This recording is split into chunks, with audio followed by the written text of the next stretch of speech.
Subject కి ఒక teacher ఉంటారు, అన్ని సబ్జెక్టులు నన్ను చదవమంటారు. ఇంత చిన్న బుర్రలో అన్ని ఎలా నింపాలి?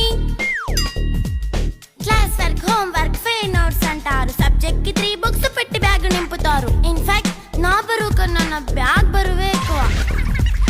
క్వశ్చన్లు, ఆన్సర్లు, సర్ప్రైజ్ టెస్టులు తమ్మి దాటుకొని మళ్ళీ స్కూల్ వాన్ ఎక్కేసి అమ్మయ్య ఇక ఇంటికి వచ్చేసామనుకుంటే మార్క్స్ తక్కువ వస్తే చెయ్యాలి అసైన్మెంట్. రిపోర్ట్ కార్డ్ చూపిస్తే ఇంట్లో ఉన్న పనిష్మెంట్. హోంవర్క్ చేయమంటూ మమ్మీ చంపుతుంటుంది. ట్యూషన్ టైం అయిందని డాడీ తరుముతుంటాడు. డాన్స్ క్లాస్ కి వెళ్ళమని తాతయ్య తిడతాడు. స్నాక్స్ తిని వెళ్ళమని నాన్నమ్మ ఆపుతుంది. ఇక అన్నీ అయిపోయాక కాసేపు టీవీ చూద్దామంటే మమ్మీ ఎంట్రీ ఇచ్చింది. బెడ్ ఎక్కమంది. చిన్న నాప్ తీసేలోపు తెల్లారిపోయింది.